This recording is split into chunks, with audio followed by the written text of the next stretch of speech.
The ambush. The story opens in the year 2387 aboard the human exploration vessel Star Runner. Captain Jake Miller leads a small crew of 12 humans on a routine survey mission near the edge of known space. His chief engineer, Tom Walsh, has been detecting strange energy readings from a nearby system. The crew includes pilot Lisa Reed, weapons officer Mark Stone, and medical officer Dr. Emma Cole. They are investigating reports of missing colony ships in this sector. As they approach the third planet of the Kepler 442 system, their sensors pick up massive structures hidden behind the planet's moon. Without warning, alien ships emerge from concealment.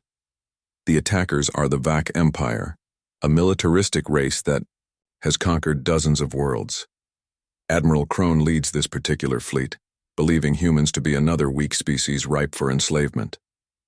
The Star Runner is severely outgunned. The Vac ships use energy nets to disable human vessels rather than destroy them. They prefer to capture ships intact for study. Captain Miller orders evasive maneuvers, but Tom reports critical engine damage. The ship is trapped.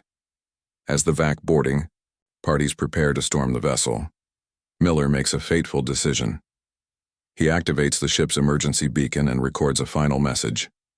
"This is Captain Jake Miller of the Star Runner. We are under attack by hostile aliens in the Kepler 442 system. They have superior numbers and technology we cannot escape." The Vac board the ship expecting easy surrender. Instead, they find the humans have barricaded themselves in different sections. Mark and his security team mount fierce resistance from the armory. Lisa rigs explosive traps in the corridors. Dr. Cole tends to wounded crew members while preparing medical supplies for a long siege. The humans fight with desperate creativity, using maintenance tools as weapons and turning ship systems against their captors. Admiral Crone is impressed but annoyed. Most species surrender within hours. These humans have been fighting for 3 days. Finally, overwhelming numbers force the remaining humans to surrender. But as Crone interrogates Captain Miller, he learns something troubling. The emergency beacon wasn't just a distress call. It was a detailed tactical report transmitted to human space. Miller smiles through his injuries. "You wanted to study humans, Admiral. Now you'll get your chance. My people know exactly where you are and what you did to us." Crone dismisses this as empty bravado. The human homeworlds are hundreds of light years away. By the time any response force arrives, the Vac fleet will be long gone. He orders the human survivors taken to a prison facility on Vac Prime, the Empire's capital world. As the Star Runner is towed away as a prize, Admiral Crone reviews tactical data about human military capabilities. Their ships seem primitive compared to Vac technology. Their weapons are crude. Their defenses appear minimal. He makes a critical error in judgment, classifying humans as a minor threat suitable for eventual conquest and enslavement. The report he files with Vac High Command recommends proceeding with standard occupation protocols for primitive species. But in the final scene, we see the beacon signal reaching Earth Defense Command. Admiral Susan Carter receives the transmission and studies the tactical data Miller managed to include. She sees something Crone missed. The humans aboard Star Runner weren't just fighting to survive. They were learning. Every Vac weapon, every piece of technology, every tactical maneuver was carefully observed and recorded in Miller's final transmission. The humans now know exactly what they're facing. Carter calls an emergency session of the Defense Council. As she reviews the data, her expression grows grim and determined. The Vac have made humanity's oldest mistake. They've given their enemies time to prepare and reason to fight. The part ends with Carter issuing a single order that will change the course of galactic history. Begin Operation Homecoming. We're bringing our people back. The stage is set for an epic confrontation between human determination and alien overconfidence, where the Vac will learn why trapping humans is the deadliest mistake any species can make. The hunt begins 6 months. After the Star Runner incident, the Vac Empire continues its expansion across the galaxy. Admiral Crone has been promoted for his successful capture of human specimens and now commands a larger fleet. The 12 survivors from Miller's crew remain imprisoned on Vac Prime, undergoing various studies by alien scientists. Dr. Rao, the UAE chief VAC researcher, finds humans fascinating. Unlike other conquered species, the human prisoners show no signs of breaking psychologically.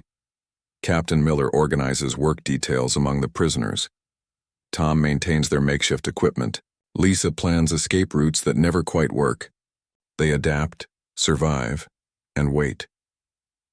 Meanwhile, deep in human space, Admiral Carter has spent months preparing.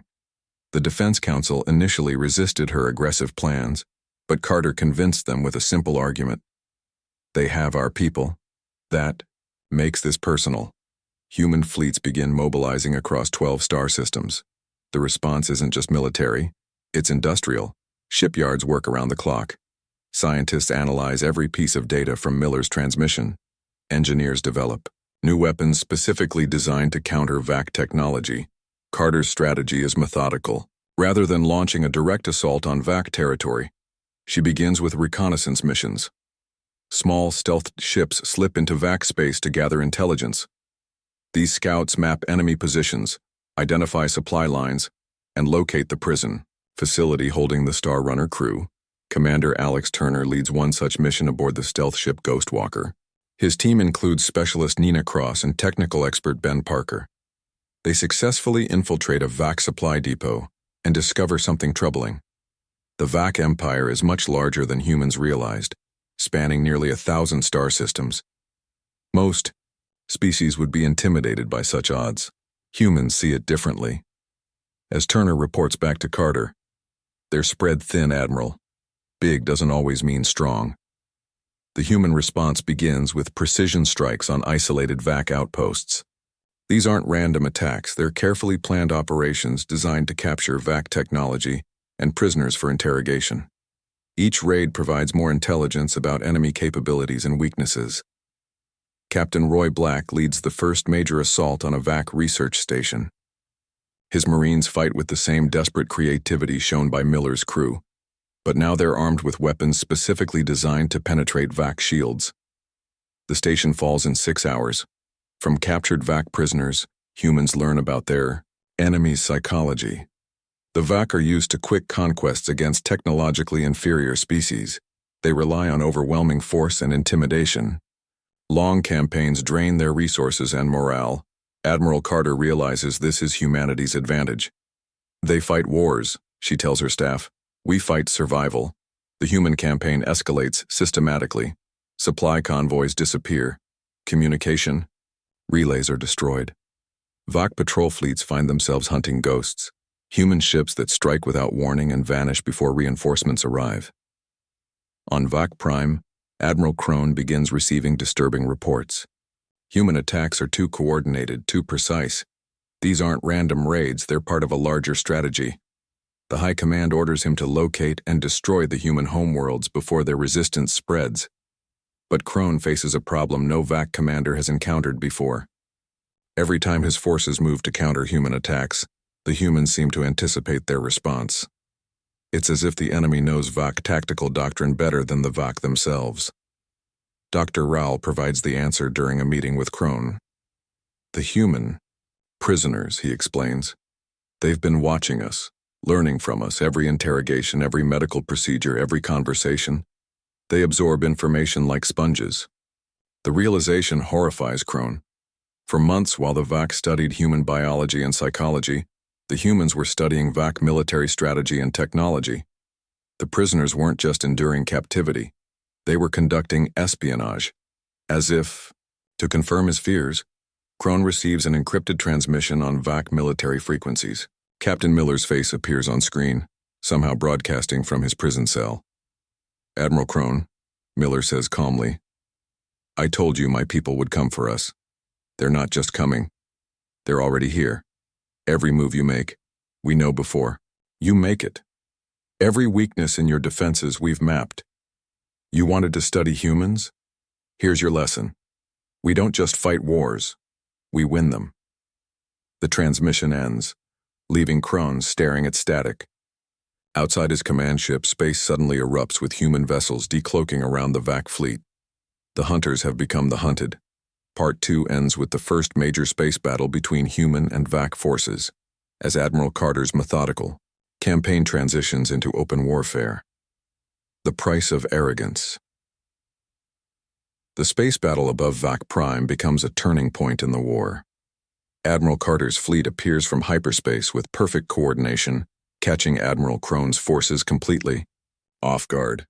The humans have spent months studying Vac tactics through their imprisoned crew members, and now that knowledge pays off.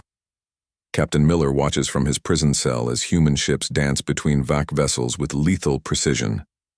The New Horizon. Carter's flagship leads the assault with weapons designed specifically to counter Vac shields. Commander Turner's stealth ships attack from unexpected angles, while Captain Black's heavy cruisers provide devastating firepower. The Vac fleet, despite superior numbers, struggles to respond effectively. Their standard battle formations crumble under human tactics they've never encountered. Crone orders his ships to form defensive clusters, but the humans simply adapt, using long-range missiles to break up the formations before closing for direct combat. Dr. Raoul evacuates his research facility as human Marines begin landing on Vac Prime's surface. The alien scientist finally understands what makes humans different from other species the Vac have conquered. They don't just learn from defeat, he tells his assistants. They learn from everything. On the planet's surface, human forces move with surgical precision toward the prison complex. Major Kate Ross leads the rescue operation, her troops equipped with intelligence gathered from months of careful observation. They know every corridor, every guard post, every security system in the facility. The rescue unfolds like clockwork. Lisa Reed, despite months in captivity, immediately takes point to guide the rescue team through areas she's memorized. Tom Walsh disables alien security systems with techniques learned from watching Vac technicians. Dr. Cole provides medical support for prisoners too weak to move quickly. As the Star Runner survivors are evacuated, Captain Miller has a final conversation with Dr. Raoul, who has been captured by human forces. "You studied us for months," Miller tells the alien researcher. "What did you learn?" Raoul's response reveals the depth of Vac miscalculation. "We learned that humans are remarkable survivors and fierce fighters. What we failed to understand is that these traits make you the most dangerous species in the galaxy when properly motivated." The battle in space concludes with Crone's fleet in full retreat. Admiral Carter allows them to escape, not from mercy, but from strategy. The survivors will carry word of human capabilities back to the Vac High Command, spreading fear and doubt throughout the Empire. But the human campaign is far from over. Carter establishes a forward base on Vac Prime and begins the next phase of her operation. Using captured Vac technology and intelligence from liberated prisoners, human forces start attacking deeper into Vac territory. The war's character changes dramatically. What began as Vac expansion becomes a desperate defense. Against human retaliation, the Vac find themselves fighting an enemy that refuses to follow conventional patterns of warfare. Human fleets don't just attack military targets, they systematically dismantle the Vac Empire's infrastructure. Supply lines are severed, communication networks are disrupted, manufacturing centers are destroyed.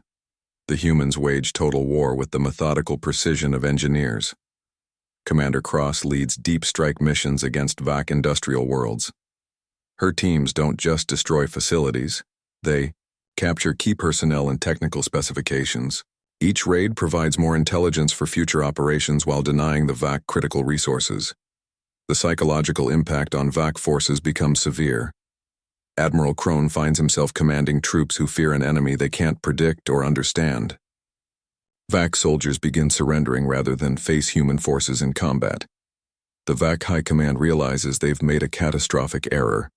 What should have been a simple conquest of a primitive species has become an existential threat to their empire. Emergency sessions convene to discuss withdrawal from human space and peace negotiations. But it's too late for half measures. Admiral Carter has no intention of stopping at human borders. Her forces push deeper into Vac territory, liberating conquered worlds and adding their resources to the human war machine. On each liberated planet, the same pattern emerges. Alien species that had been enslaved by the Vac welcome human forces as liberators. Many volunteer to join the human military, providing local knowledge and specialized skills. The VAC Empire, which had grown through intimidation and superior technology, begins crumbling under the weight of human determination. Their conquered subjects rebel, their military suffers constant defeats, and their leaders face the reality that they've awakened something they cannot control. Part 3 ends with Admiral Carter receiving intelligence about the VAC Empire's core systems. The final assault is being planned, and the VAC leadership knows their empire faces complete destruction unless they can find a way to stop the human advance. The tables have completely turned. The hunters are now the hunted, and humanity shows no signs of stopping their relentless pursuit. No mercy for the merciless. The VAC High Command meets in emergency session on their homeworld of Vaktar. Supreme Admiral Thex, leader of the entire VAC military, reviews reports of human advances with growing alarm. In just 18 months, the humans have destroyed nearly half the VAC fleet and liberated dozens of conquered worlds. The human war machine has become terrifyingly efficient. Admiral Carter's forces now include ships and crews from 12 different species previously enslaved by the VAC. The Liberation Fleet has grown from hundreds of vessels to thousands, with more joining every month. Captain Miller, now recovered from his imprisonment, commands the rebuilt Star Runner as part of the Liberation Fleet. His crew has become legendary among both human and alien forces, the prisoners who turned their captivity into intelligence gathering, setting the stage for the entire campaign. The humans employ tactics that confound traditional military thinking. Rather than simply conquering territory, they systematically dismantle the VAC Empire's ability to wage war. Industrial worlds are converted to produce human-designed equipment. VAC military academies are captured, and their instructional materials studied to predict enemy strategy. Commander Parker leads specialized teams that capture VAC leadership alive. These prisoners undergo the same intensive study the VAC once applied to humans, but with a crucial difference. The humans are learning how to prevent future conflicts, not how to dominate other species. Dr. Cole has established medical facilities on liberated worlds, treating both human casualties and former VAC prisoners.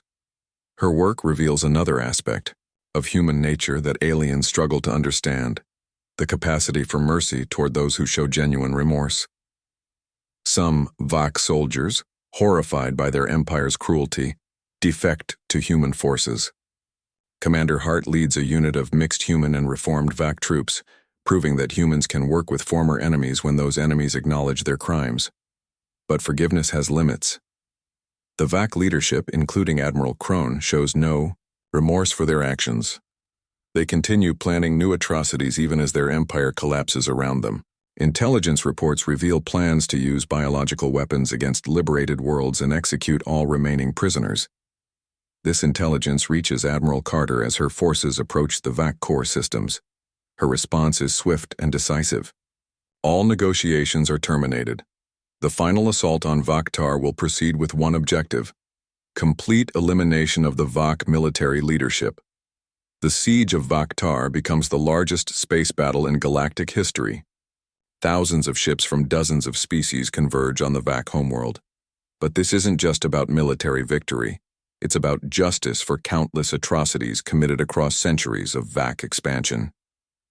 Captain Reed leads fighter squadrons in precision strikes against VAC command centers. Her pilots include former slaves who learned to fly in human ships, fighting for the freedom of their own worlds. The diversity of the human-led coalition demonstrates what the galaxy could become without VAC oppression. On Vaktar's surface, human Marines face desperate resistance from VAC forces making their final stand. Major Ross coordinates with alien troops who know the local terrain, while Tom Walsh and technical teams disable the planet-wide defense grid. Admiral Crone makes one final attempt to negotiate, offering to surrender in exchange for safe passage off-world. Carter's response, broadcast across the galaxy, becomes the defining moment of the war. You had your chance for mercy when you held our people prisoner. You chose cruelty instead. Now face the consequences. The battle for Vaktar lasts 3 days. VAC resistance collapses section by section as human forces methodically eliminate military targets while protecting civilian populations. The precision of the assault demonstrates how thoroughly humans have studied their enemy. Supreme Admiral Thex attempts to escape with the VAC treasury and remaining Fleet Command staff. But human forces have anticipated this move. Commander Cross and her stealth ships intercept the fleeing vessels in deep space. The final confrontation between Admiral Carter and the VAC leadership takes place aboard Thex's captured flagship. The alien admiral, once ruler of 1,000 worlds, faces the human commander whose determination brought down an empire. Thex attempts to justify VAC actions as natural expansion, claiming that stronger species have the right to dominate weaker ones. Carter's response reveals the philosophical difference that made human victory inevitable. Strength isn't about who you can defeat, it's about who you choose to protect. The VAC empire formally surrenders, but the war's end raises new questions. Thousands of former VAC worlds need governance. Millions of liberated slaves require assistance rebuilding their societies. The galaxy must decide how to prevent future empires from arising. Part 4 ends with Admiral Carter addressing representatives from dozens of liberated worlds, proposing the formation of a galactic alliance based on mutual protection rather than conquest. The humans have won the war. Now they must win the peace. The new galactic order 2 years after the fall of the VAC Empire, the galaxy has been transformed. The Galactic Liberation Alliance, established under human leadership, includes 47 member species working together to rebuild worlds devastated by centuries of VAC occupation. Admiral Carter, now serving as Alliance Supreme Commander, oversees reconstruction efforts from the former VAC capital, renamed New Unity. The massive orbital stations once used to coordinate conquest now serve as centers for education, trade, and diplomatic cooperation. Captain Miller has retired from active military service to lead the Alliance Historical Commission. His mission is ensuring that the lessons of the VAC War are never forgotten. The commission documents both VAC atrocities and human responses, creating educational materials for future generations. The Star Runner incident, which began the entire conflict, is now studied in military academies across the galaxy. The crew, members who endured captivity, have become instructors, teaching intelligence gathering and survival techniques to Alliance personnel from dozens of species. Dr. Cole heads the Alliance Medical Corps, working to heal not just physical wounds but psychological trauma inflicted by the VAC Empire. Her integrated medical teams include former enemies who now work together to repair the damage of war. The transformation isn't without challenges. Some former VAC worlds struggle with the transition from authoritarian rule to democratic governance. Certain species, enslaved for generations, need extensive support to rebuild their societies and regain confidence in self-governance. Commander Turner leads Alliance peacekeeping forces, dealing with various conflicts that arise during the reconstruction period. His mixed crews of humans and aliens demonstrate the cooperation that makes the Alliance effective, but also highlight ongoing tensions between former enemies. The fate of former VAC personnel has been carefully managed. War criminals like Admiral Crone face justice before mixed tribunals, while ordinary soldiers who show genuine remorse are offered opportunities for rehabilitation and service in reconstruction efforts. Dr. Rao, the former VAC researcher, now works with Alliance scientists studying peaceful applications of VAC technology. His expertise in alien biology helps develop medical treatments for species harmed by VAC experimentation. His transformation from captor to healer symbolizes the Alliance's philosophy of redemption over revenge. The Alliance faces its first major test when reports arrive of aggressive expansion by the hegemony of worlds, another militaristic empire, operating in a distant galaxy sector. Some Alliance members want to launch preemptive strikes, but human leadership advocates for a different approach. Admiral Carter proposes the Lighthouse Protocol. Instead of attacking the hegemony, the TU, Alliance will focus on protecting neutral worlds and offering them membership. The goal is to demonstrate that cooperation is more powerful than conquest, letting the Alliance's success speak for itself. This strategy proves effective when several hegemony border worlds defect to join the Alliance after witnessing the prosperity and freedom enjoyed by Alliance members. The hegemony finds itself facing the same problem the VAC encountered: an enemy that grows stronger through attraction rather than force. The philosophical differences between human-led and traditional galactic governance become clear through these peaceful expansions. Where empires rule through fear, the alliance leads through example. Where conquerors demand submission, humans offer partnership. Captain Reed, now Admiral Reed, commands the Alliance exploration fleet that makes first contact with new species beyond former VAC territory. Her crews include representatives from multiple worlds, presenting the galaxy with a united front of former enemies working together. The success of these peaceful contacts validates the Alliance model and attracts more members. Within 5 years of the VAC Empire's fall, the Alliance has become the dominant political force in the galaxy, not through conquest, but through voluntary association.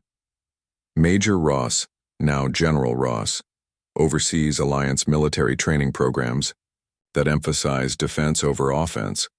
The Alliance military doctrine, based on human principles, focuses on protecting member worlds rather than expanding territory through force. The story's climax comes when the hegemony of worlds requests formal negotiations with the Alliance. Their ambassador, arriving on New Unity, admits that continued expansion has become impossible when potential conquest targets keep joining the Alliance voluntarily. The final scene takes place in the Council Chamber, where Admiral Carter first planned humanity's response to the Star Runner incident.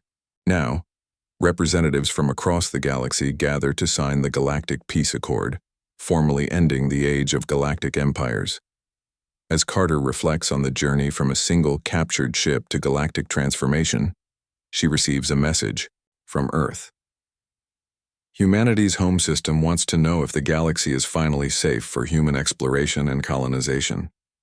Her response captures the story's central theme. The galaxy isn't safe because we eliminated all threats. It's safe because we proved that cooperation is stronger than conquest. That's the real victory. Not that we won the war, but that we won't have to fight it again. The story ends with human ships leaving New Unity on peaceful missions, carrying the Alliance banner to distant stars where new adventures await.